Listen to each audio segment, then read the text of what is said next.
항공 역사에는 전 세계가 실제로 무슨 일이 일어났는지 궁금해하게 만드는 신비로운 실종 사건이 많이 있습니다.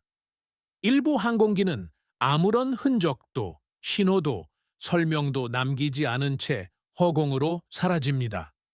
대부분의 항공사고는 해결 가능하지만 이 사건들은 발생한 지 수십 년이 지난 지금까지도 미해결 상태로 남아 있습니다. 오늘 우리는 하늘에서 사라져 설명되지 않은 채로 남아있는 10가지 미스터리한 비행을 살펴봅니다.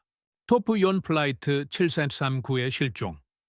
플라이트 7339의 미스터리는 군사 역사상 가장 당혹스러운 실종 사건 중 하나로 남아 있습니다. 1962년 3월 16일, 플라이잉 타이거 라인이 운항하는 로키드 L11049 슈퍼 컨스텔레이션이 괌의 앤더슨 공군 기지에서 이륙했습니다. 이 비행기의 임무는 93명의 미 육군 병사와 11명의 승무원을 필리핀의 클라크 공군 기지로 수송한 후 420으로 향하는 것이었습니다. 기상 조건은 평온했습니다. 항공기에는 알려진 기계적 결함이 없었습니다. 숙련된 조종사와 항공 엔지니어로 구성된 승무원은 유사한 군 전세기 비행을 수차례 수행했습니다. 이륙 후 2시간이 차에 되지 않아 광활한 태평양 어딘가에서 항공기는 레이더에서 사라졌습니다. 구조 요청은 전혀 접수되지 않았습니다. 비행기와 탑승자 전원은 흔적도 없이 사라졌습니다. 플라이트 7639의 마지막 무선 교신은 일상적이었습니다. 항공기는 순항 고도에 도달했으며 목적지를 향해 직선 경로로 비행 중이었습니다. 그 후 완전한 침묵이 이어졌습니다. 통신이 재개되지 않자 미군은 지난 10년 중 최대 규모의 항공 수색 작전을 개시했습니다. 미국과 필리핀의 항공 및 해상 부대가 200,000평방마일 이상의 해역을 샅샅이 뒤졌습니다. 이러한 광범위한 노력에도 불구하고 잔해는 전혀 발견되지 않았습니다. 구명정 하나도, 떠다니는 파편도, 기름띠조차 발견되지 않았습니다. 마치 항공기가 전혀 존재하지 않았던 것 같았습니다. 하지만 단 하나의 목격자 증언이 수색의 분위기를 바꿨습니다. 해당 지역을 항해하던 미국 유조선 SSTL 랜센호는 실종 시간대의 특이한 공중 사건을 관찰했다고 보고했습니다. 승무원들은 하늘 높이 갑작스러운 밝은 빛의 섬광이 나타난 후 2개의 분리된 빛나는 자국이 바다로 떨어지는 것을 보았다고 묘사했습니다. 선장은 이 사건을 공식 항해 일지에 기록하고 즉시 해군 당국에 무선으로 보고했습니다. 그 묘사는 고고도 폭발 중에 보일 수 있는 것과 일치했습니다. 하지만 이 증언은 공식 보고서에서 신속하게 제외되었습니다. 미군은 이 목격 사실을 공개적으로 인정하지 않았으며 이를 플라이트 739와 연결 짓는 것을 거부했습니다. 항공기에는 여러 개의 무선 송신기와 비상위치 송신기가 장착되어 있었습니다. 추락 시 이 중 하나라도 자동으로 작동했어야 했습니다. 하지만 아무것도 작동하지 않았습니다. 게다가 비행기는 방금 연료를 보급받았고 위험한 화물도 실려 있지 않았으며 승무원은 모든 비행 전 점검을 통과했습니다. 사보타주 시나리오가 검토되었으나 증거 부족으로 빠르게 기각되었습니다. 맑은 날씨로 인해 낙로의 가능성도 배제되었습니다. 인근에 다른 항공기가 없었으므로 공중 충돌도 불가능했습니다. 구조 신호가 전혀 없었다는 점은 이 사건의 가장 혼란스러운 측면 중 하나로 남아 있습니다. 혼란을 더한 것은 실종된 군인들의 많은 가족이 군 관계자로부터 모호하거나 상충되는 진술을 받았다고 보고한 점입니다. 일부는 비행기가 악천후를 만났을 가능성이 있다는 말을 들었습니다. 다른 이들은 기계적 결함이 주요 이론이라는 통보를 받았습니다. 하지만 공개적으로 국방부는 확정적인 원인을 제시하지 않았으며 최종 성명을 발표했습니다. 단순히 승무원과 승객을 실종자로 분류했습니다. 플라이트 743-9는 아무런 의식이나 설명 없이 현역 작전 명단에서 공식적으로 삭제되었습니다. 2019년 실종 후 반세기가 넘어서야 플라이트 739 탑승자들의 이름이 마침내 일리노이주에 있는 중동 갈등 벽 기념비에 새겨졌습니다. 하지만 이 인정은 해결책 없이 이루어졌습니다. 기밀 해제된 문서에 따르면 비행 임무의 적어도 일부가 비밀 정보 작전과 관련되었을 수 있음을 시사합니다. 여러 승객이 통신 및 전자 분야의 전문 배경을 가지고 있었으며 비행 시점은 동남아시아의 주요 전략적 전개와 일치했습니다. 만약 비행기가 기밀 내용이나 인력으로 인해 표적이 되었거나 사보타주를 당했다면 그러한 사건은 국가안보상의 이유로 은폐되었을 가능성이 큽니다. 오늘날까지 조사관들을 괴롭히는 것은 물리적 증거가 전혀 없다는 점입니다. 현대적인 레이더, 해상 탐지 시스템, 그리고 해당 지역의 공중 감시 장치는 초기 실종 외에 어떤 이상 징후도 기록하지 못했습니다. 이 정도 크기와 유형의 항공기가 아무런 흔적도 남기지 않고 사라지는 것은 극히 드문 일입니다.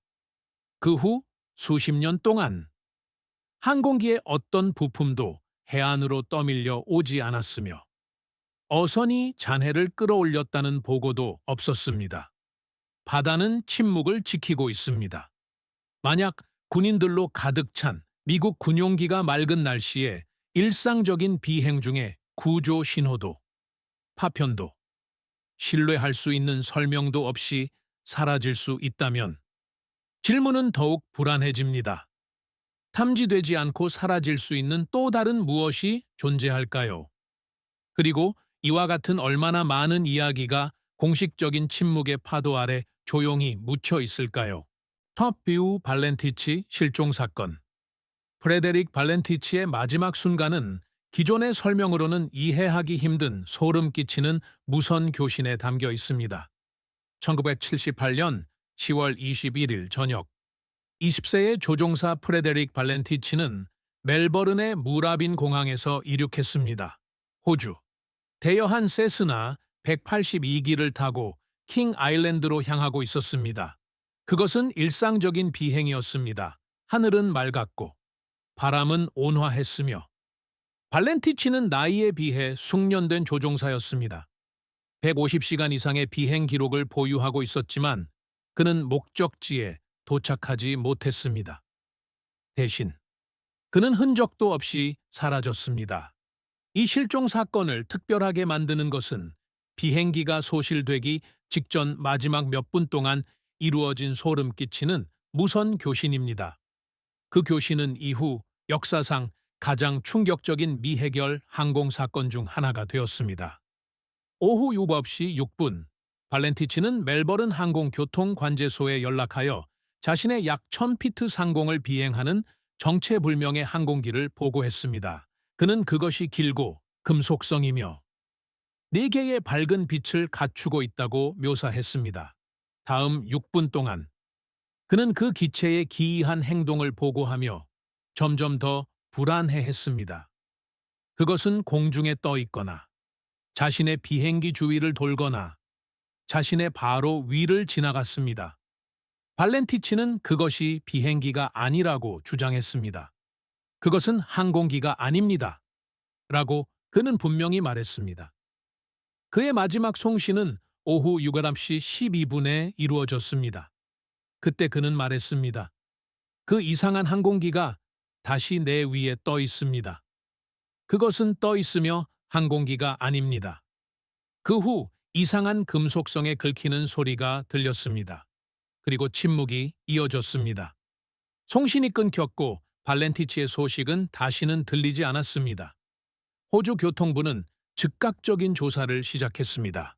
항공기와 수색선들이 4일 동안 베스 해협 위 1000평방 마일 지역을 수색했습니다.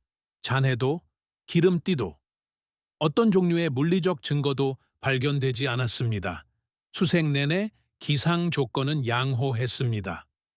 폭풍으로 인한 추락 가능성은 배제되었습니다. 발렌티치의 비상위치 송신기는 작동하지 않았습니다. 마치 그의 세스나기가 하늘로 그냥 증발해버린 것 같았습니다. 마지막 무선 교신은 공식적으로 기록되어 대중에게 공개되었습니다. 회의론자들은 발렌티치가 방향 감각을 잃었을 가능성을 제기했습니다. 아마도 수면 위의 빛이나 천체를 다른 항공기로 오인했을 것이라고요. 하지만 항공 전문가들은 그가 여러 차례의 야간 비행 시간을 기록했으며 저시정 항법 훈련을 특별히 받았다는 점에 주목했습니다. 레이더 기록을 더 자세히 조사한 결과 사건 당시 발렌티치의 인근에 다른 항공기가 있었다는 기록은 없었습니다. 해당 지역은 통제 구역이었으며 그의 묘사와 일치하는 비행 경로를 신고한 상업용 또는 민간 항공기는 없었습니다. 미스터리를 더한 것은 빅토리아 남부 해안을 따라 여러 목격자들로부터 나온 보고였습니다. 같은 날 저녁, 여러 명의 사람들이 발렌티치의 비행 경로 방향으로 향하는 빠르게 움직이는 초록색 빛을 하늘에서 보았다고 묘사했습니다. 일부는 둥근 물체가 소리 없이 떠 있는 것을 보았다고 주장했습니다. 이러한 진술들은 조사관들에 의해 수집되었지만 부처의 결론에는 공식적으로 포함되지 않았습니다. 최종 보고서에서 호주 항공당국은 발렌티치가 방향 감각을 잃고 바다에 추락했을 가능성을 시사했습니다. 하지만 이 설명은 여러 불일치점을 해결하지 못합니다. 조종사는 무선 통신에서 혼란의 징후를 보이지 않았습니다. 그는 비상사태를 선포하지도 않았습니다. 그의 묘사는 명확했고 반복적이었으며 점점 더 고통스러워졌습니다. 가장 주목할 만한 점은 그의 마지막 송신 끝에 기록된 기계적인 소리가 여전히 설명되지 않은 채로 남아있다는 것입니다. 오디오 분석가들은 그 소리의 근원을 파악하거나 알려진 항공 장비로 재현할 수 없었습니다. 수년 동안 다양한 이론이 등장했습니다. 동기 부족과 발렌티치의 깨끗한 개인 기록에도 불구하고 일부는 의도적인 자작극을 제기합니다. 다른 이들은 군사활동, 실험용 항공기 또는 전자파 방해를 지적합니다. 몇몇은 심지어 이 사건이 기존의 설명을 넘어서는 무언가와의 만남이었다고 제안하기도 했습니다. 하지만 물리적 증거가 없기에 모든 것은 추측으로 남아 있습니다. 2014년 사건 발생 수십 년 후 작은 항공기 잔해 조각이 플린더스 섬 해안으로 떠밀려 왔습니다. 그것이 발렌티치가 비행했던 항공기 기종과 일치했지만 그의 세스나기와 확실하게 연결 지을 수는 없었습니다.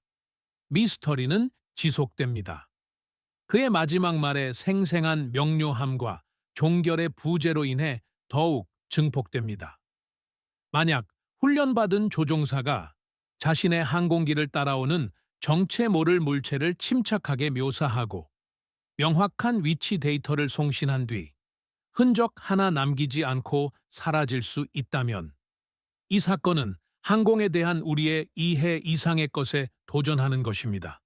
그것은 하늘이 완전히 지도화되고 감시되며 이해되고 있다는 생각 자체에 의문을 제기합니다. 톱3 유령 편대 플라이트 19두 버뮤다 삼각지대의 전설은 해군 폭격기 편대 전체의 불가해한 손실과 함께 시작되었습니다.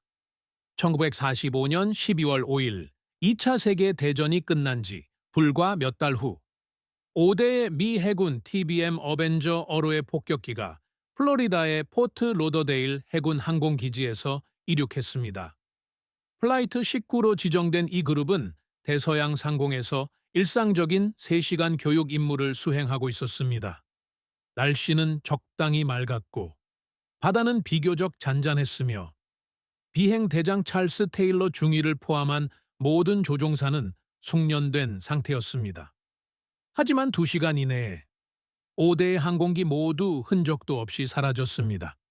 수색 및 구조를 위해 파견된 6번째 항공기 또한 실종되었습니다.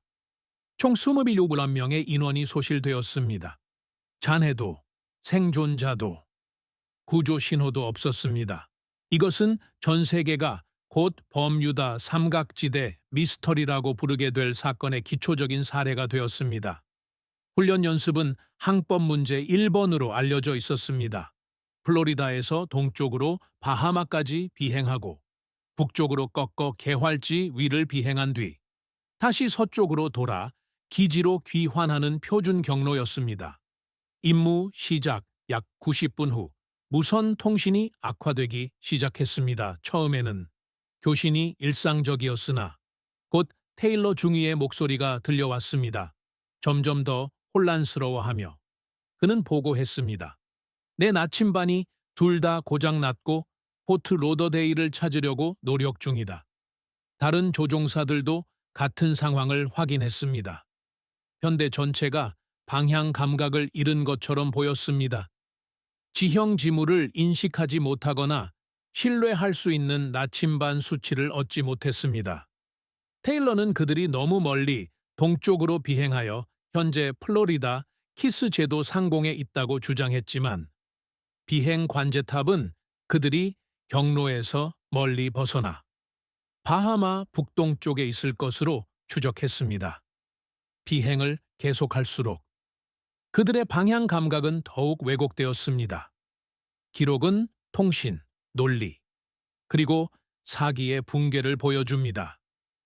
일부 조종사들은 내려진 지시에 의문을 제기했습니다. 다른 이들은 지휘권을 잡으려 했으나 거부당했습니다. 한 명은 본토를 향해 서쪽으로 돌자고 제안했지만 테일러는 주저했습니다. 연료가 바닥나고 있었습니다. 해가 지고 있었습니다. 도청된 마지막 무선 메시지 중 하나는 조종사가 말하는 것이었습니다. 우리가 어디 있는지 알 수 없다.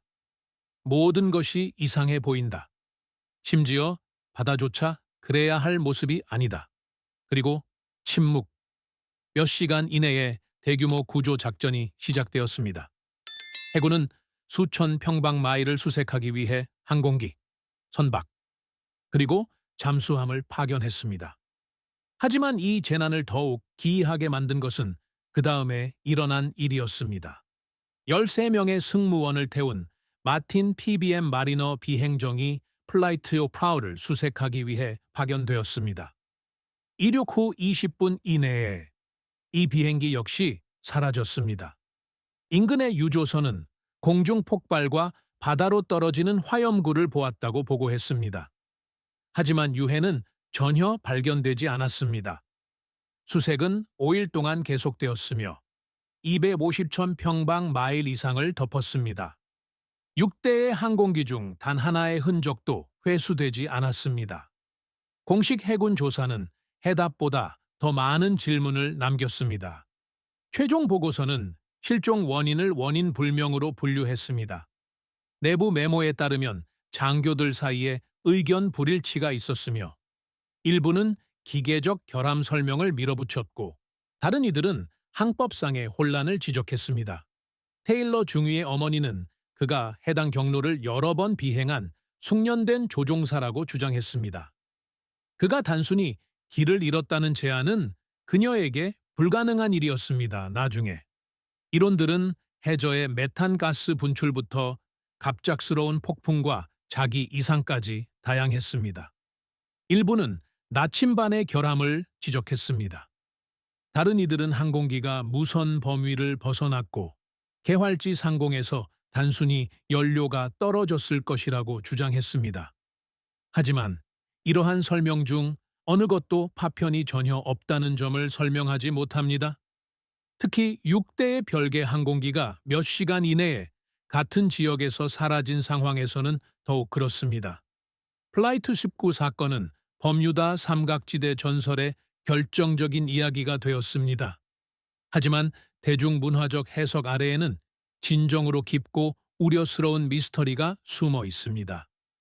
어떻게 훈련받은 여러 군 조종사들이 대열을 이루어 함께 비행하면서 동시에 완전한 방향 감각 상실과 장비 고장을 경험할 수 있었을까요? 그리고 왜 구조 비행기는 똑같이 불가해하게 사라졌을까요? 하나의 실종은 비극이고 둘은 우연일 수 있습니다. 하지만 6대의 항공기와 27명의 인원이 맑은 하늘과 통제된 조건에서 사라진 것은 더 깊은 조사를 요구합니다. 이 행성에는 논리가 무너지고 계기가 속이며 훈련조차 붕괴를 막을 수 없는 구역들이 존재합니다. 플라이트 일크스는 그러한 구역으로 날아갔고 다시는 돌아오지 않았습니다. 톱솔 MH370의 실종. 첨단 글로벌 추적 시스템에도 불구하고 거대한 상업용 여객기가 사라지자 현대 사회는 충격에 빠졌습니다. 2014년 3월 8일 말레이시아 항공 MH370편이 쿠알라룸푸르 국제공항에서 베이징을 향해 이륙했습니다. 승객과 승무원을 포함해 239명이 탑승하고 있었습니다. 그것은 현대 항공에서 가장 안전하고 신뢰할 수 있는 항공기 중 하나인 보잉 철볼 777-202R을 이용한 일상적인 비행이었습니다. 여행 시작 40분 후 비행기가 베트남 영공에 접근할 때 민간 레이더에서 소리 없이 사라졌습니다. 조종석에서의 마지막 말은 차분하고 평범했습니다. 안녕히 주무십시오. 말레이시아 37슝. 잠시 후 항공기는 항공교통관제의 시야에서 단순히 존재하기를 멈췄습니다. 그것은 기록된 역사상 가장 광범위하고 당혹스러운 항공 미스터리 중 하나의 시작이었습니다. 뒤이은 일들은 논리를 거부했습니다. 군사 레이더는 나중에 항공기가 말레이 반도 위로 급격히 서쪽으로 방향을 튼 뒤 인도양 남쪽으로 계속 비행한 것을 감지했습니다. 구조 신호는 전송되지 않았습니다. 비행기의 트랜스폰더는 수동으로 꺼져 있었습니다. 핸드쉐이크로 알려진 위성핑은 항공기가 레이더에서 사라진 후에도 6시간 이상 계속 비행했음을 확인해 주었습니다. 하지만 그 경로는 전혀 이해되지 않았습니다. 의도된 경로에서 완전히 벗어나 레이더 감시가 거의 또는 전혀 없는 세계의 일부로 진입했습니다. 이러한 사실들은 실종 며칠 후에야 밝혀졌으며 국제적인 분노와 혼란을 불러일으켰습니다. MH370 수색은 항공 역사상 최대 규모가 되었습니다. 수십 개국이 참여했습니다. 첨단 소나 스캔 선박들이 해저를 샅샅이 뒤졌습니다. 원시 데이터를 재분석하기 위해 위성 회사들이 투입되었습니다. 하지만 수색 구역은 방대했습니다. 지구상에서 가장 외딴 바다 중 일부를 포함하여 수만 평방 킬로미터를 덮었습니다. 수년이 흘렀습니다.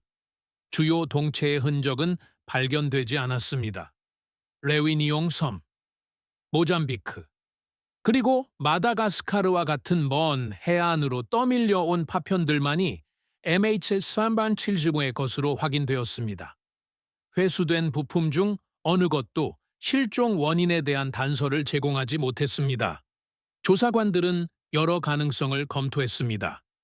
치명적인 기계적 결함이었을까요? 납치였을까요? 조종사가 유도한 사건이었을까요? 하지만 어떤 이론도 모든 이상 징후를 설명하지 못했습니다. 만약 비행기가 중대한 고장을 겪었다면 왜 구조 요청이 없었을까요? 만약 납치되었다면 왜 책임 주장을 하는 곳이 없었을까요? 그리고 그것이 의도적인 행위였다면 동기는 무엇이었을까요? 그리고 왜 바다의 가장 황량한 곳 중 하나에서 끝을 맺었을까요? 조사는 결국 기장 자하리 아메드 샤에게 집중되었습니다.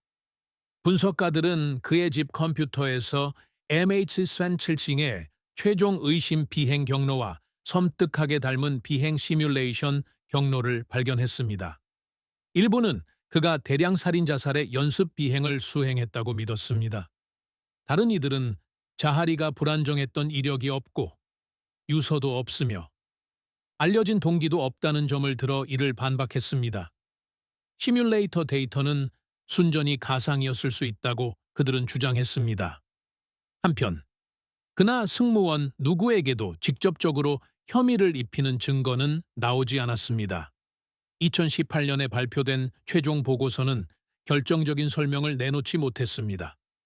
항공기가 의도적으로 경로를 이탈했다는 점은 인정했으나 누구의 책임인지 또는 왜 그랬는지는 판단할 수 없었습니다. 승객의 가족들에게는 답없는 질문들만이 남겨졌습니다.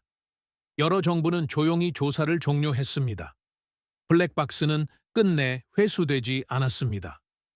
최첨단 수색 기술에 수십억 달러를 지출했음에도 불구하고 MH370의 최종 안식처는 여전히 미지로 남아 있습니다.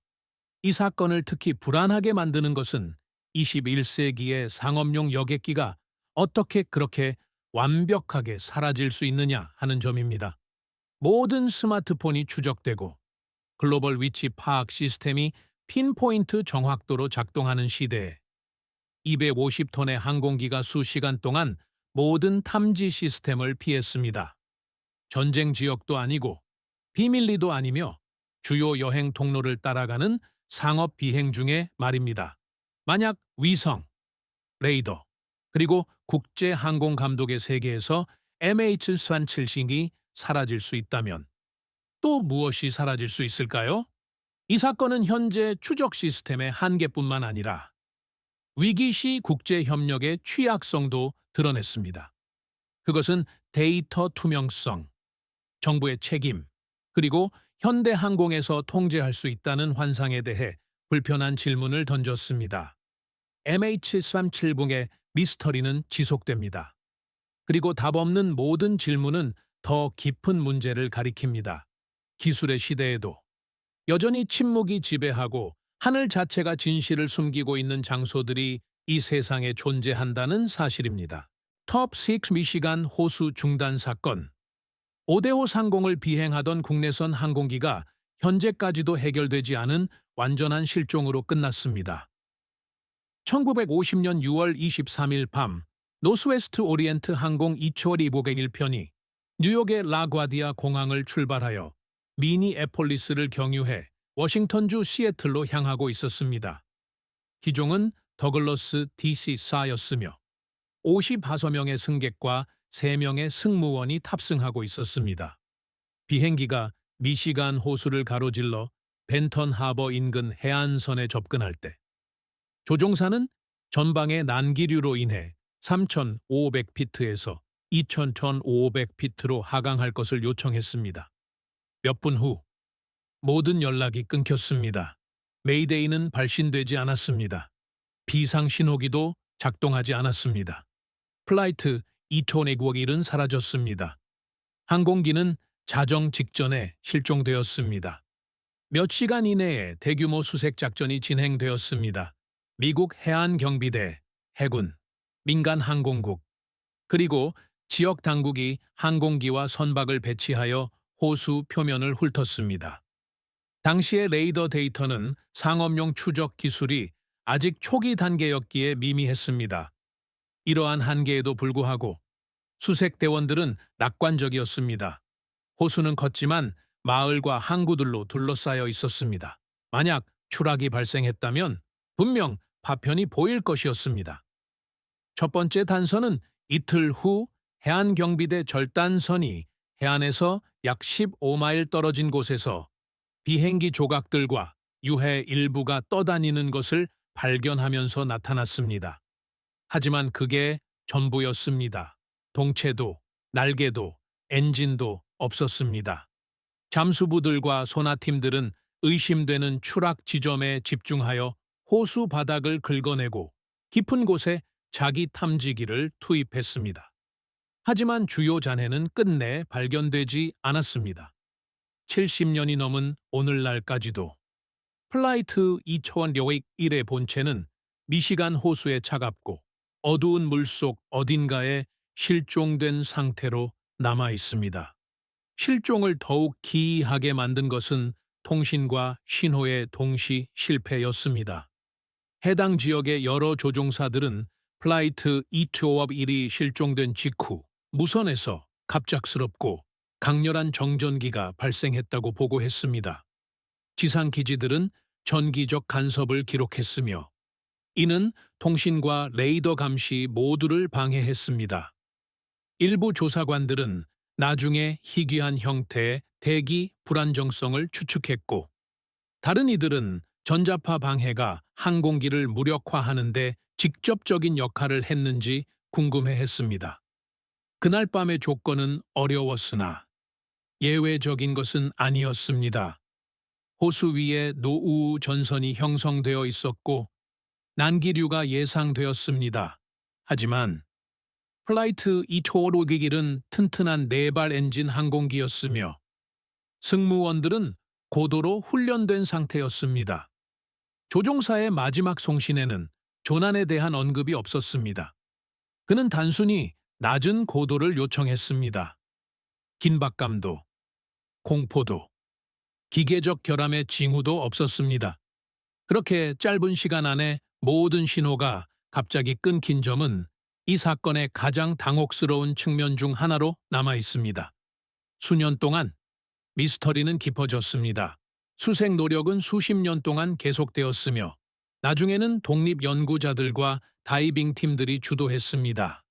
2004년 미시간 난파선 연구협회가 이끄는 그룹이 유망한 소나 표적으로 여겨지는 곳을 찾았습니다. 그러나 다이빙 결과 그 표적들은 관련 없는 난파선들로 확인되었습니다. 번번이 유망한 단서들은 침묵 속으로 사라졌습니다. 미스터리를 더하는 것은 1950년대와 60년대에 해당 지역에서 기록된 특이한 레이더 활동 보고들입니다. 호수 주변의 군 조종사들과 기상 관측소들은 가끔 논리적인 비행 경로 없이 나타났다 사라지는 원인 불명의 신호들을 기록했습니다. 플라이트 225-1과 직접적인 관련은 없으나 이러한 이상 징후들은 미시간 삼각형을 둘러싼 더 넓은 수수께끼의 일부가 되었습니다. 오늘날까지도. 이 사건은 공식적으로 미해결 항공사고로 등재되어 있습니다. 결정적인 잔해의 부재로 인해 조사관들은 사보타주, 조종사 과실 또는 치명적인 기계적 결함을 배제하지 못했습니다. 2008년 미시간주 사우스 헤이븐에 마침내 기념비가 세워졌으며 그날 밤 희생된 58명의 명단이 새겨졌습니다. 하지만 질문들은 답을 얻지 못했습니다. 어떻게 대형 다발 엔진 상업용 항공기가 구체적인 레이더 데이터도 비상 신호도 분석할 잔해도 없이 국내 영공 통로에서 사라질 수 있을까요? 이 사건은 항공여행의 테러와도 같은 사각지대를 드러냅니다. 익숙한 영토 위를 비행하는 단거리 비행조차 완전한 실종으로 끝날 수 있다는 사실 말입니다. 미시간 호수의 표면은 곳곳에서 고요하고 얕아 보입니다. 하지만 그 아래에는 배와 비행기, 그리고 증거들을 함께 삼켜버린 깊이가 숨겨져 있습니다. 플라이트 251은 그 숨겨진 침묵의 일부가 되었고 그 답 없는 결말은 계속해서 파도 위로 울려 퍼지고 있습니다. 톱 6 스스로 비행한 헬리오스 항공편. 그리스 상공의 유령 비행기는 조종석의 단 하나의 간과된 스위치가 가져온 끔찍한 결과를 드러냈습니다. 2005년 8월 14일 헬리오스 항공 522편이 키프로스의 라르나카를 출발하여 아테네를 경유해 프라하로 향하고 있었습니다. 보잉 737기에는 100개월 명의 승객과 6명의 승무원이 탑승해 있었습니다. 에게해 상공을 순항하던 중 비행 시작 30분도 차에 되지 않아 그리스 항공교통관제소는 해당 항공기가 교신을 시도하지 않은 채 영공에 진입하자 연락을 시도했습니다. 응답이 없었습니다. 조종사들을 호출하려는 시도는 실패했습니다. 군용기들이 긴급 출동했습니다. 그들이 하늘에서 발견한 모습은 전 세계 항공계에 공포의 물결을 보냈습니다. 항공기는 정상적으로 비행 중이었으나 응답이 없었으며 승무원 전원의 의식이 없는 상태로 보였습니다. 그리스 공군 요격기들이 아테네 인근에서 항공기에 도달했을 때 그들은 조종석 창문을 통해 소름 끼치는 장면을 목격했습니다. 기장석은 비어 있었습니다. 부기장은 조종관 위에 미동도 없이 쓰러져 있었습니다. 객실 전체에 산소 마스크가 내려와 있었습니다. 움직이는 사람은 아무도 없어 보였습니다. 항공기는 자동 조종 장치에 의해 계속 비행하며 서서히 상승하다가 큰 선회를 시작했습니다. 모든 연락이 끊긴 지 거의 3시간이 지난 후에도 여전히 공중에 떠 있었습니다. 연료가 고갈되기 직전, 나중에 안드레아스 프로드롬으로 확인된 한 객실 승무원이 휴대용 산소 마스크를 착용한 채 조종석으로 들어가는 것이 목격되었습니다. 그는 비행기 제어권을 되찾으려 시도했으나 너무 늦었습니다. 703 날릴기는 연료가 떨어져 그리스 그라마티코 인근 산악 지역에 추락했습니다. 탑승자 121명 전원이 사망했습니다. 이는 그리스 역사상 가장 치명적인 항공사고였으며 현대사에서 가장 잊히지 않는 사고 중 하나였습니다. 공식 조사는 인간과 기술의 치명적인 실패 연쇄를 드러냈습니다. 이륙 전, 정비팀이 기내 가압 시스템을 자동 모드로 재설정하는 대신 수동 모드로 남겨두었던 것입니다. 이는 항공기가 상승함에 따라 기내 압력을 자동으로 조절하지 않았음을 의미했습니다. 공기가 희박해지면서 승무원과 승객들은 무슨 일이 일어나고 있는지 깨닫지 못한 채 점차 저산소증으로 쓰러졌습니다. 조사관들은 조종사들이 방향 감각을 잃고 몇 분 안에 의식을 잃었을 가능성이 높다고 결론지었습니다. 하지만 많은 질문이 남았습니다. 왜 승무원들은 경보음을 인식하지 못했을까요? 비행 초기에 기내 고도 경보음이 울렸는데 이는 즉각적인 하강을 유도했어야 하는 신호였습니다. 기장을 포함하여 왜 두 조종사 중 누구도 올바르게 대응하지 못했을까요? 기장은 수천 시간의 비행 경력을 가지고 있었습니다. 일부 분석가들은 해당 경보가 보잉 783실내에서 같은 소리를 공유하는 이륙 설정 경보로 오해되었을 수 있다고 제안했습니다. 다른 이들은 그러한 치명적인 과실이 발생하도록 방치한 훈련 프로토콜의 효용성에 의문을 제기했습니다. 또 다른 미스터리의 층은 비행 기록 장치에서 나타났습니다. 승무원들이 의식을 잃은 지 한참 뒤에 조종판 조작을 포함한 일련의 입력 사항들이 기록되었는데 이는 누군가 아마도 그 승무원이 수동 제어를 시도했음을 시사했습니다. 그의 마지막 노력은 영웅적이었으나 결국 실패했고 경고 신호를 더 일찍 인식했더라면 더 많은 생명을 구할 수 있었을지에 대한 고통스러운 질문을 남겼습니다. 이 사고는 또한 자동화에 대한 의존도에 대한 논쟁을 불러일으켰습니다. 항공기는 조종사의 개입 없이 거의 3시간 동안 미리 프로그램된 항법에 의지해 비행했습니다. 항공교통관제소는 의미 있게 개입할 수 없었습니다. 군은 관찰했으나 제때 조치를 취할 수 없었습니다. 항공기는 재난을 향한 고요한 카운트다운 속에서 하늘을 미끄러지듯 날아가는 유령이 되었습니다.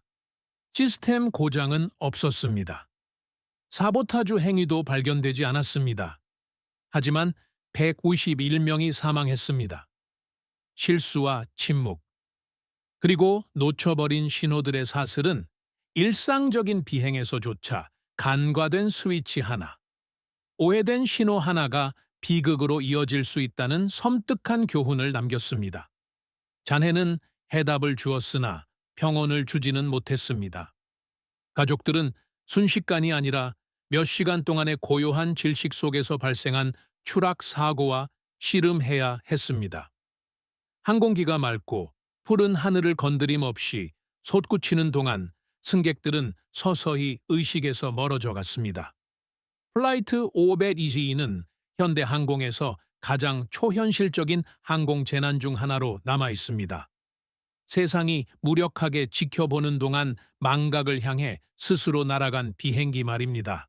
톱잽을 도난당한 보잉 727, 911 이후의 세계에서 아프리카 공항의 대형 상업용 제트기 도난 사건은 대대적인 국제 보안 수색을 촉발했습니다. 2003년 5월 25일 꼬리번호 N8442AA인 보잉 727-223기가 앙골라 루안다의 콰트로 드 페베레이루 국제공항 활주로에 조용히 서 있었습니다. 이 항공기는 한때 아메리칸 항공에서 운용되었으나 퇴역 후 화물 수송용으로 개조되었습니다. 당시에는 석유산업 물류와 관련된 회사에 임대된 상태였습니다. 비행기는 1년 이상 비행하지 않았습니다. 그러다 일몰 직전 불가능한 일이 일어났습니다.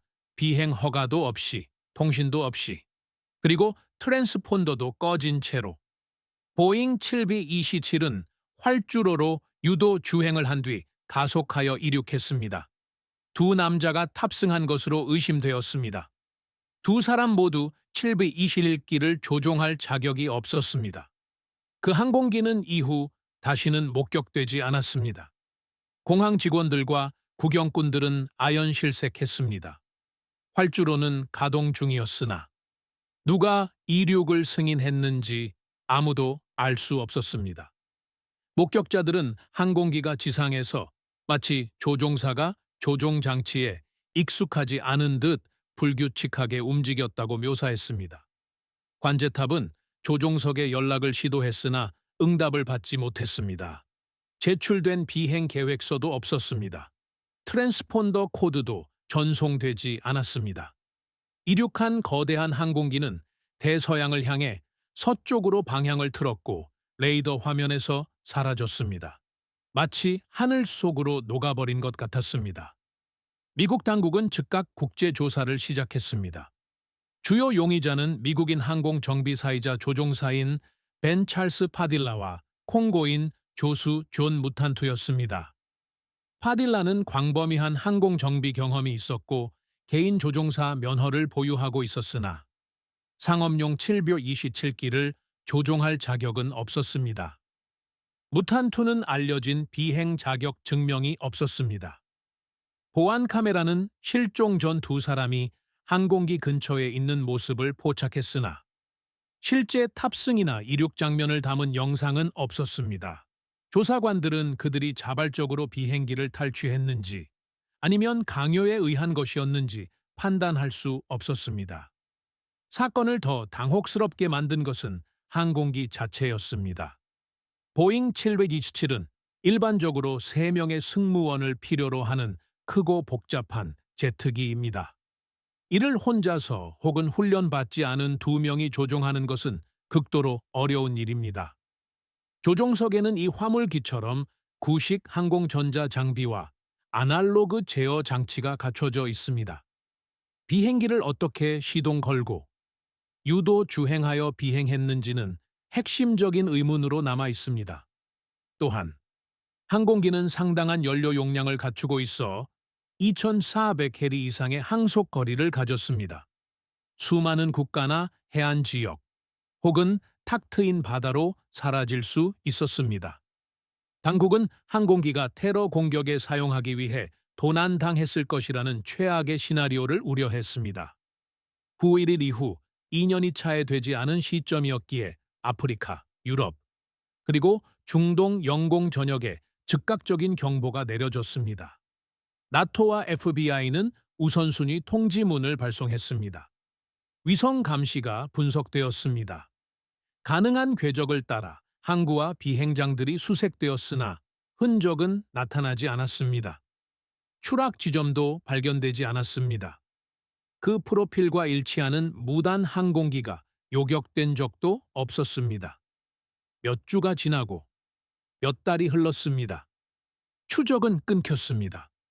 항공기가 서아프리카의 외딴 활주로에 착륙했거나 기니에서 목격되었다는 몇몇 보고가 있었으나 어느 것도 확인되지 않았습니다. 미국의 항공조사관들이 앙골라로 여행을 갔으나 관료주의적 장애물과 부패가 그들의 노력을 가로막았습니다.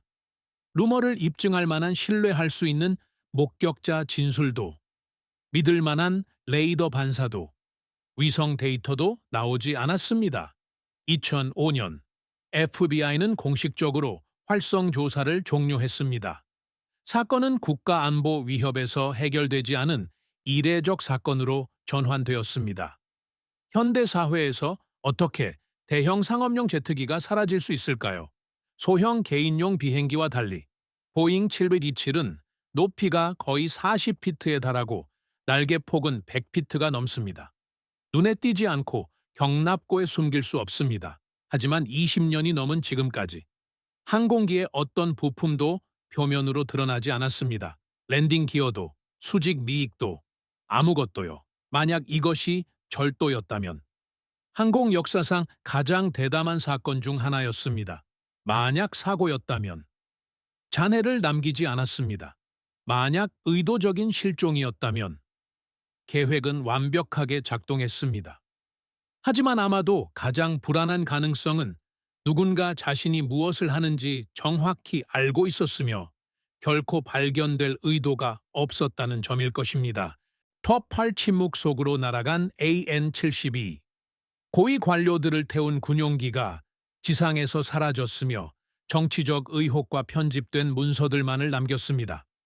1995년 12월 19일 카자흐스탄 정부 소속 안토노프 72 항공기가 인도의 찬디가르에서 카자흐스탄의 심켄트를 향해 이륙했습니다.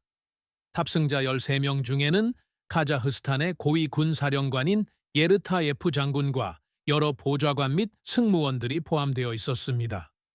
군용 및 화물 수송용으로 설계된 쌍발 엔진 제트기는 숙련된 요원들과 함께 정상적인 비행 조건에서 운항 중이었습니다. 이 비행은 외교 임무의 일부였으며 북쪽으로 향하는 직선 경로를 승인받았습니다.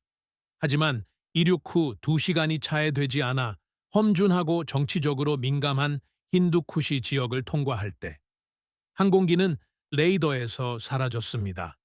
비상 호출도, 신호도, 추락 지점도, 설명도 없었습니다.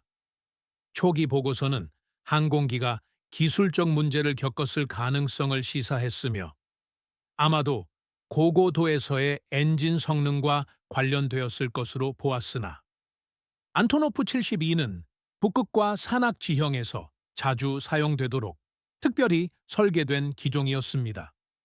승무원들은 전투 지역을 포함하여 이 모델을 광범위하게 비행한 경험이 있었습니다. 실종 사건은 러시아 항공 전문가들의 도움을 받아 인도와 카자흐스탄 당국에 의한 합동 수색 작전을 촉발했습니다. 산악 지형과 지역 내 정치적 긴장이 수색 작업을 복잡하게 만들었습니다. 항공 수색과 정보 수집에도 불구하고 아무것도 발견되지 않았습니다. 위성 스캔에서도 잔해의 징후는 나타나지 않았습니다. 지상팀들은 물류 문제에 직면했으며 군사 파벌이 통제하는 일부 보안 구역에 대한 접근이 거부되었습니다. 비공식적으로 정보 요원들은 훨씬 더 우려스러운 가능성을 암시했습니다. 예르타예프 장군은 포스트 소비에트 국방 체제 내의 내부 구조 조정 노력에 관여하고 있었으며 지역 무기 이동과 관련된 기밀 문서에 접근할 수 있었다고 보고되었습니다. 일부는 비행기가 요격되었거나 더 나쁘게는 의도적으로 다른 곳으로 유도되었을 수 있다고 믿었습니다. 하지만 납치나 무선 방해의 증거는 제시되지 않았습니다. 항공기 블랙박스의 모든 데이터는 소실된 것으로 추정되었습니다. 트랜스폰더는 이상 징후가 기록되기 전에 송신을 중단했는데 이는 통제된 영공에서 드물고 우려스러운 상황입니다. 물리적 증거가 없는 상황에서 추측이 공백을 채웠습니다. 일부는 항공기가 지역 강대국에 의해 격추되었을 수 있다는 이론을 세웠습니다. 다른 이들은 비행기가 항법 오류로 경로를 이탈하여 감시되지 않는 산맥에 추락했을 것이라고 제안했습니다. 하지만 당시 해상도는 낮았을지라도 위성 감시망은 그러한 사건을 기록했어야 했습니다. 열 신호도, 연기 기둥도, 지진 충격도 기록되지 않았습니다. 목격자도, 잔해도, 신호도 없이 그 정도 크기의 항공기가 지상에서 완전히 사라지는 것은 사실상 전례가 없는 일입니다. 사건을 더욱 복잡하게 만든 것은 실종된 날 밤 대형 비행기가 비정상적으로 낮게 나는 것을 보았다고 주장하는 파키스탄 북부의 외딴 마을 사람들의 보고였습니다. 이러한 진술들은 신뢰할 수 없는 것으로 치부되었으나 철저히 조사되지도 않았습니다. 이후에 레이더 재분석 결과는 확정적이지 않았습니다. 나중에 카자흐스탄 기록 보관소 내에서 부정한 행위의 내부 의혹을 나타내는 비밀 메모가 나타났으나 문서는 심하게 편집되어 있었고 그 진위 여부는 공식적으로 확인되지 않았습니다. 수년이 흘렀습니다.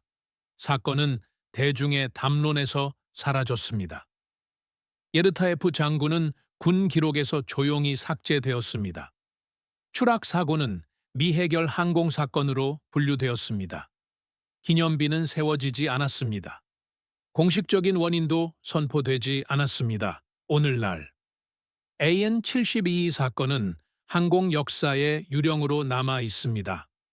잔해가 접근할 수 없는 깊은 곳으로 가라앉을 수 있는 해상 실종 사건과 달리 이 비행기는 여러 국가의 방공 시스템과 레이더망 범위 내의 지상에서 사라졌습니다. 궤적의 완전한 소멸은 기록하기에 너무 갑작스러운 재앙적 사건이었거나 추적하기에 너무 의도적인 개입이었음을 가리킵니다. 정치적 그림자 속으로 사라진 항공기는 어떻게 되는 것일까요? AN-72를 둘러싼 침묵은 단지 사라진 제트기만의 문제가 아닙니다. 그것은 국가 기밀, 군사 자산, 그리고 영공이 만날 때 일어나는 일에 관한 것입니다. 그 구역에서 진실은 종종 첫 번째 희생자가 됩니다. 톱9 착륙 전 사라진 DC-C. 마이애미로 향하던 일상적인 비행은 목적지에서 불과 몇 마일 떨어진 곳에서 실종 사건으로 끝났으며 잘 알려진 비행 통로의 안전에 도전했습니다. 1948년 12월 28일 에어본 트랜스포트가 운항하는 더글러스 DC-3 항공기가 푸에르토리코의 산후안에서 플로리다주 마이애미로 향하던 일상적인 비행 중 실종되었습니다. 항공기에는 29명의 승객과 3명의 승무원이 탑승해 있었습니다. 기상 조건은 평온한 것으로 보고되었습니다. 가시거리는 맑았으며 항공기는 여정의 끝에 가까워지고 있었습니다. 마이애미에서 남동쪽으로 불과 50마일 떨어진 레이더와 무선 연락 범위 내에서 비행기는 착륙 허가를 요청하는 마지막 송신을 했습니다. 몇 분 후 사라졌습니다. 구조 신호는 접수되지 않았습니다. 파편은 발견되지 않았습니다. 비행기는 끝내 도착하지 않았습니다. 더글러스 DC-3는 입증된 실적을 가진 견고하고 신뢰할 수 있는 항공기였습니다. 조종사인 로버트 링퀴스트 기장은 매우 숙련되어 있었고 해당 경로에 익숙했습니다. 비행은 마지막 구간까지 아무 일 없이 진행되었습니다. 오후 10시경 마이애미 항공교통관제소는 승무원의 마지막 송신을 수신했습니다. 그것은 일상적이었습니다. 기계적 문제에 대한 언급도 없었고 긴박감도 없었으며 난기류나 갈등의 징후도 없었습니다. 순식간에 모든 통신이 끊겼습니다. 항공기가 착륙하지 않자 해안경비대는 플로리다 남동부 해안 앞바다 전역에서 즉각적인 수색 작전을 시작했습니다. 항공기, 선박, 그리고 구조대원들이 며칠 동안 해당 지역을 샅샅이 뒤졌습니다. 그 지역은 붐볐고 순찰이 잘 이루어졌으며 특정 구역은 비교적 야타 회수 작업에 이상적이었습니다. 하지만 단 하나의 잔해 조각도 회수되지 않았습니다. 구명조끼도, 좌석 쿠션도, 수화물도, 유해도 전혀 발견되지 않았습니다. 항공기와 선물 2명의 탑승자는 허공으로 사라졌습니다. 조사는 몇 가지 특이한 세부 사항을 드러냈습니다. DC-3 무선 송신기는 출발 전 간헐적인 문제를 겪었으며 배터리는 정상보다 낮은 수준으로 작동 중이었다고 보고되었습니다. 하지만 항공기는 비행 허가를 받았으며 안전 경고는 발령되지 않았습니다. 부기장의 항해 일지는 문서에서 누락되어 있었고 정비 기록에서 불일치 점이 발견되었습니다. 이러한 이상한 점들은 부실한 감독을 시사하기는 하지만 어떻게 비행기가 맑은 하늘 아래 목적지에서 1시간도 채 남지 않은 거리에서 사라질 수 있었는지는 여전히 설명하지 못했습니다. 가장 혼란스러운 측면은 항공기가 여러 레이더 시설과 근접해 있었고 미국 영공에서 가장 통행량이 많은 통로 중 하나에 위치했다는 점입니다. 어떻게 마이애미와 그렇게 가까운 지속적인 감시해 있는 지역에서 사라질 수 있었을까요? 일부 이론가들은 소위 버뮤다 삼각지대를 지목하며 이 비행 경로가 그 악명 높은 지역의 가장자리를 가로지른다는 점을 강조했습니다. 하지만 민간항공위원회는 공식 보고서에서 그러한 이론들을 탐구하기를 거부했으며 원인 불명이라는 모호한 문구로 결론지었습니다.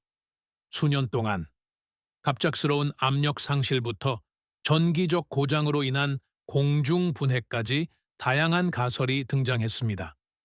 일부는 심지어 자기 장애, 정체불명의 공중 현상의 간섭 또는 해당 지역에서의 비밀 군사 활동에 대해 추측하기도 했습니다. 하지만 이러한 이론 중 어느 것도 물리적 증거에 의해 입증되지 못했습니다. 파편이 없는 상태에서 모든 설명은 추측으로 남았습니다. 1991년 플로리다 기반의 인양 잠수부가 DC-32 프로필과 일치하는 난파선을 해안 근처에서 발견했다고 주장했습니다. 하지만 몇 주간의 조사 끝에 그것은 다른 항공기로 판명되었습니다. 다른 발견 보고들도 똑같이 성과가 없었습니다. 오늘날까지도. NC-1602편의 마지막 순간은 완전한 미스터리로 남아 있습니다. 이 실종 사건은 안전이 보장되어야 하는 상황에서 발생했기에 특히 잊히지 않습니다. 낮은 방금 끝났습니다. 날씨는 온화했고 비행거리는 짧았으며 목적지는 가까웠고 승객들은 아마도 착륙을 준비하며 무엇이 잘못되었는지 전혀 알지 못했을 것입니다. 플라이트 폰쿠와 MH3-872 전 세계의 헤드라인을 장식했을지 모르지만 실종된 DC-4렘 사건은 항공 역사상 가장 조용하면서도 우려스러운 실종 사건 중 하나로 남아 있습니다. 섬광도, 무선 패닉도, 수색 신호도 없이 그저 집을 향해 자신 있게 날아가던 비행기가 사라졌을 뿐입니다. 안전과 위험이 모호해지는 익숙함의 경계에서 무언가 사라질 때 그것은 비행에 대한 우리의 이해 이상의 것에 도전합니다. 그것은 실종이 항상 거리나 위험의 문제가 아님을 시사합니다. 때때로 하늘은 예고 없이 단순히 그 문을 닫아버리기도 합니다. 탑 샘켈 0007 격추 수수께끼 상업용 여객기와 관련된 냉전의 비극은 군사적 피해 망상과 민간 항공 비행의 치명적인 교차점을 드러냈습니다. 1983년 9월 1일 269명을 태운 대한항공 007편 보잉 737기가 뉴욕에서 앵커리지, 알래스카를 경유하여 서울로 향하고 있었습니다. 이른 새벽 시간에 항공기는 의도된 경로에서 벗어나 캄차카 반도와 나중에는 사할린섬 상공에 금지된 소비에트 영공으로 진입했습니다. 소비에트 레이더 기지와 군용기로부터의 여러 차례 경고에도 불구하고 경로 수정은 이루어지지 않았습니다. 현지 시간으로 오전 3시 26분 소비에트 Su-15 전투기가 2발의 공대공 미사일을 발사했습니다. 여객기는 파괴되었고 탑승자 전원이 사망했습니다. 잔해는 일본해로 떨어졌습니다. 하지만 뒤이은 일들은 단순한 항법 오류의 비극이 아니었습니다. 그것은 냉전 항공 역사상 가장 논란이 많고 설명되지 않은 사건 중 하나가 되었습니다. 공식 기록은 비행기의 자동 조종 장치가 잘못된 기수 방향으로 실수로 설정되어 수백 마일이나 경로를 이탈하게 만들었다고 주장했으나 이탈 정도가 너무 컸고 너무 오래 지속되었기에 많은 이들은 조종석 승무원들이 어떻게 그런 오류를 인지하지 못했을까 의문을 제기했습니다. 항공기는 수정 없이 여러 항법 체크포인트를 통과했습니다. 나중에 음성 기록에 따르면 승무원들은 어떠한 이탈에 대해서도 논의하지 않았습니다. 일부 항공 분석가들은 비행기가 인근의 미국 정찰기를 따라가는 고의적인 경로를 따르고 있었을 것이라고 믿으며 정보 수집을 위해 사용되었을 가능성을 제기했습니다. KAL 00917일이 격추되었을 때 같은 지역에서 운용 중이던 미국의 스파이기 RC-135와 매우 근접하여 비행하고 있었습니다. 이 우연은 소비에트 당국으로부터 즉각적인 의심을 샀으며 그들은 보잉 747이 정보 수집의 은폐 수단으로 이용되고 있다고 주장했습니다. 서방 관계자들은 이를 부인하며 상업 비행은 군사 작전과 아무런 관련이 없다고 밝혔습니다. 하지만 많은 관찰자들은 특히 해당 지역에서의 정보 수집 비행 타이밍과 한국 측 승무원이 여러 차례의 통신 시도에 응답하지 못한 세부 사항이 드러난 후 설득력을 얻지 못했습니다. 회수 작업은 엄격하게 통제되었습니다. 소비에트 해군이 추락 지점에 먼저 도착했으며 국제적인 접근을 거부했습니다. 수개월 동안 그들은 블랙박스의 위치를 찾는 것을 부인했습니다. 비행 기록 장치와 조종석 음성 기록 장치가 결국 공개되었을 때 그 내용은 정밀 조사되었습니다. 마지막 순간은 조종석의 혼란을 드러냈으나 요격기나 미사일 추적에 대한 인식은 없었습니다. 오디오의 일부 세그먼트는 알 수 없는 이유로 누락되어 있었습니다. 이러한 공백은 소비에트의 비밀주의 및 상충되는 보고서와 결합하여 미스터리를 더욱 깊게 만들었습니다. 더욱 우려스러운 것은 회수된 유하에 또는 그 부재였습니다. 시신의 일부만이 회수되었으며 여러 부검 보고서는 고고도 압력 상실과 일치하지 않는 이상한 부상들을 묘사했습니다.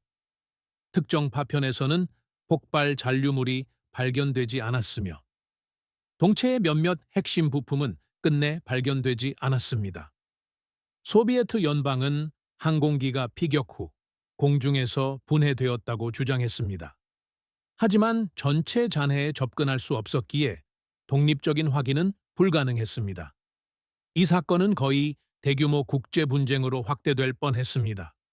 로널드 레이건 미국 대통령은 소비에트의 행위를 학살로 규탄했습니다. 소비에트 연방은 영공 방어를 위해 행동했다고 주장했습니다. 하지만 외교적 긴장이 고조됨에 따라 진실은 증거의 문제보다 서사 통제의 문제가 되어버렸습니다. 이후 수년 동안 양국은 이야기의 불완전한 버전만을 유지했으며 각각 결코 완전히 해결되지 않은 공백을 남겼습니다. 1993년 소비에트 연방의 붕괴 후 러시아 관계자들은 마침내 블랙박스 기록을 넘겨주었습니다. 이것들이 마지막 몇 분의 일부 기술적 측면을 명확히 해주었으나 왜 항공기가 의도한 경로에서 그렇게 멀리 떨어진 경로를 계속 갔는지, 그리고 왜 요격을 피하거나 인지하려는 노력이 전혀 없었는지는 설명하지 못했습니다. KAL007 사건은 항공 역사에서 묘한 공간을 차지합니다. 그것은 단지 오인으로 인한 비극이 아니었습니다. 그것은 군사적 피해 망상, 지정학적 비밀주의, 그리고 민간 항공이 치명적인 침묵 속에서 충돌한 순간이었습니다. 007편에 탑승했던 승객들은 단지 미사일의 희생자가 아니라 결코 충분히 질문되지 않은 질문들과 결코 충분히 말해지지 않은 진실들의 희생자였습니다. 비행기가 전 세계가 지켜보는 가운데 격추되었음에도 그 뒤의 이야기가 불완전하게 남아있을 때 미스터리는 더 이상 하늘에서 일어난 일에 국한되지 않습니다. 그것은 강력한 국가들이 잔해가 눈앞에 놓여 있음에도 불구하고 무엇을 숨기기로 선택하는지를 보여주는 창이 됩니다. 이 10가지 실종 사건은 단독으로 존재하는 것이 아닙니다. 그것들은 단순한 운의 무작위성이나 바다의 광활함에 의해 사라진 단순한 사고가 아닙니다. 함께 놓고 보았을 때 그것들은 소름 끼치는 패턴, 즉 해답보다 더 많은 질문을 남긴 채 통제되고 조사되고 종종 목격되었던 일련의 소실점들을 형성합니다. 이것들은 폭풍우 치는 하늘의 불량 조종사나 잊혀진 정글 속의 고장난 엔진 이야기가 아닙니다. 이것들은 레이더로 추적되고 관제탑의 승인을 받았으며 훈련된 승무원을 태우고 현대 세계의 눈이 지켜보는 가운데 운항 중이던 항공기들이었습니다. 그런데도 그것들은 사라졌습니다. 각각의 사건은 바로 이러한 결과를 방지하기 위해 마련된 체계 내에서 펼쳐졌습니다. 항공교통 관제 시스템, 군사 레이더망, 글로벌 조난 주파수, 그리고 수색 및 구조 프로토콜이 모두 갖춰져 있었습니다. 하지만 모든 사례에서 이러한 시스템들은 실패했거나 설명할 수 없이 우회되었습니다. 그리고 조사관들이 측정하고 설명할 수 있는 것의 한계에 도달했을 때 뒤따르는 일은 거의 항상 같았습니다. 갑작스러운 침묵, 편집된 파일, 기밀 보고서, 그리고 기술적인 내용으로 채워져 있지만 결론은 결여된 보도 자료들입니다. 이것은 단지 잃어버린 항공기에 관한 것이 아닙니다. 그것은 완전한 진실을 밝히기 직전에 반복적으로 멈추는 시스템에 관한 것이며 생략의 패턴, 문장 중간에 끊겨버린 질문들, 그리고 우리가 알고 있는 항공학, 물리학 또는 논리의 법칙을 따르지 않는 실종들에 관한 것입니다. 목격자들은 빛이나 왜곡 또는 방향 감각 상실을 말합니다. 레이더 데이터는 소멸합니다. 마지막 기록들은 불완전합니다. 잔해는 설령 회수되더라도 명료함보다는 더 많은 의심을 불러일으킵니다. 이러한 사건들을 연결하는 것은 지리적 위치가 아닙니다. 항공기 기종도, 날씨도, 심지어 조종사 과실도 아닙니다. 그것들을 연결하는 것은 그 다음에 오는 것입니다. 은폐, 침묵, 그리고 전체 기관들이 그럴싸한 부인이라는 베일 뒤로 물러나는 방식입니다. 각 사례에서 가족들은 부분적인 답변만을 얻습니다. 대중에게는 원인 불명이 주어지고 하늘은 저항 없이 그 비밀을 되찾아갑니다. 하지만 만약 침묵이 이토록 조직적이라면 그 함의는 항공의 이상 현상보다 더 깊습니다. 그것들은 무언가를 억제하려는 지속적인 노력을 시사합니다. 그것이 현실에 대한 우리의 이해에 있는 결함이든, 우리의 기술적 자신감 속에 있는 취약성이든, 아니면 인정하기에 너무 위험한 진실이든 말입니다. 왜냐하면 이 사건들 중 단 하나라도 기존의 설명을 넘어서는 요인으로 인해 발생했다면 우리가 하늘을 안전하게 지키기 위해 의존하는 구조들은 환상일 수 있기 때문입니다. 그 대가는 잃어버린 생명으로만 계산되는 것이 아닙니다. 그것은 우리가 배울 수도 있었던 것들로 측정됩니다. 실종된 항공기들은 또한 실종된 기회들이기도 합니다. 비밀 속에 묻힌 각각의 잔해는 인류 지식 진화에 억눌린 장입니다. 만약 알 수 없는 무언가가 비행, 공간 또는 인지에 간섭하고 있다면 해결되지 않은 모든 사건은 단순한 미스터리가 아니라 경고입니다. 우리는 상업항공이 인간 활동의 가장 안전한 영역 중 하나라고 듣습니다. 모든 비행이 지도화되고 모니터링되며 통제된다고 말이죠. 하지만 이 10가지 사례는 통제가 때로는 현실이 아니라 서사일 뿐이라는 증거입니다. 우리 위의 하늘에는 패턴이 형성되었습니다. 우리의 이해가 불완전하고 우리의 설명이 불충분하며 절대적 안전에 대한 우리의 신뢰가 잘못되었음을 시사하는 패턴입니다. 비극은 단지 이 비행들이 사라졌다는 것만이 아닙니다. 진실이 그들과 함께 사라졌을지도 모른다는 것.